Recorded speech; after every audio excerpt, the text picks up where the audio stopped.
12th. And the countdown is this, 144. 144 days to the most important election of our lives. So I say every day, stay angry. And it's very easy with Donald Trump. Every day he gives us another reason to remain engaged and to remain angry. So on tonight's show, we're going to talk a lot about the intersection of police brutality and white supremacy, and how in the last day, we've watched Donald Trump defend both symbols of white supremacy and literally defend chokeholds and other police misconduct today. We'll play clips of that. One thing I want to start out by saying, 57 years ago, on June 12, 1963, civil rights icon Medgar Evers was killed. He was walking from his driveway, from his car to his front door. He was assassinated. Why was he killed? Simple, because Mr.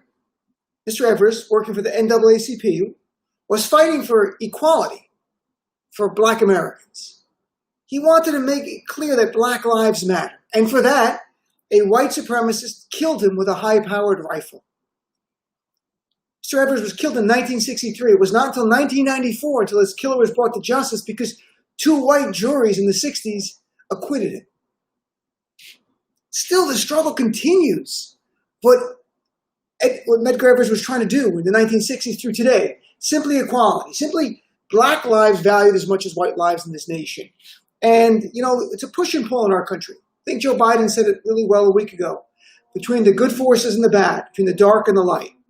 In the forward moving, and I think our nation always moves forward ultimately, but takes backward steps. Today, Governor Cuomo here in New York signed a 10-bill package of police reforms, which he called the most aggressive police reform legislation ever.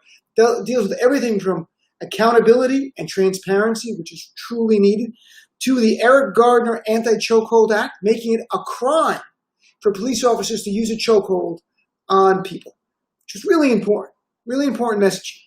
Sadly, all of these reforms were opposed by police unions, which again makes it so hard when you're trying to sell us on the fact that it's just a few bad apples in the police, when we don't hear the good apples speak up, and worse, we see the police unions oppose what we believe are common sense measures to stop the bad cops. It's not to stop all cops, to stop the bad cops. Why don't the good cops speak up? And worse, why do the police unions speak up? The worst why? By defending the bad cops and opposing measures that will save lives and actually increase more trust of the public for our police. As President Obama in his 21st Century Task Force study on policing, they opened the report by talking about the trust between the police and society is so fundamentally important for stability. Also for the idea that the public can call the police and not worry the cops are going to do more wrong to you than the person who was the criminal did something wrong. So we're going to go through that because while in New York we just signed the Eric Garner Anti-Chokehold Act, which became a law today, Donald Trump literally today, no exaggeration, literally in an interview with Harris Faulkner on Fox News, defended police chokeholds, calling them, and I'm not kidding, perfect. He used the word beautiful. We'll play the clip on my show, not exaggerating. There's no need to exaggerate with this guy. This is who he is. Also yesterday at a roundtable in Texas, Donald Trump talked about police reform slightly. There he talked about the loss of life that had happened in the last few weeks. Did he mention George Floyd by name? No. Despite the fact George Floyd was buried in Texas 2 days ago. Trump didn't. What did he do? What did he mention? The police officers whose lives were lost in these riots and around the time of the protests that were going on. Donald Trump couldn't be more clear in what he's about and who he is. And here's the reality, and we'll go through it in more detail on my show.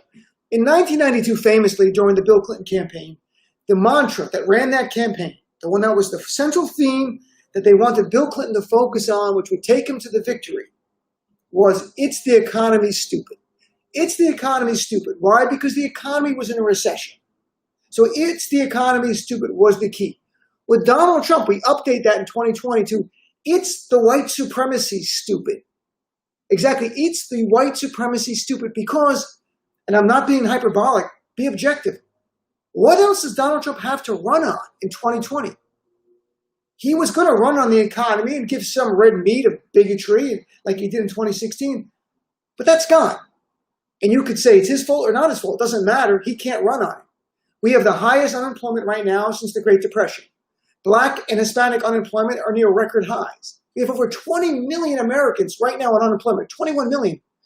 We have federal unemployment benefits going to run out at the end of next month, and the GOP doesn't want to talk about it. We're going to have an avalanche of evictions going on. Stock market's a mess. Donald Trump tweeting this week, NASDAQ at its highest.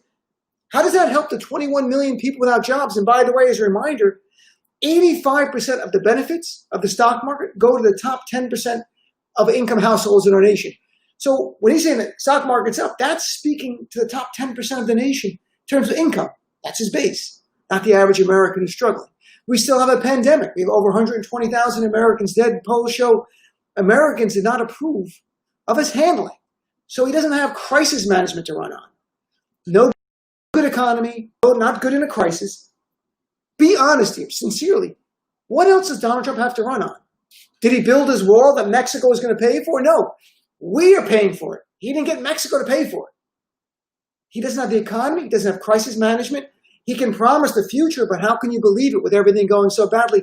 He literally only has bigotry and racism. I am not exaggerating. I want you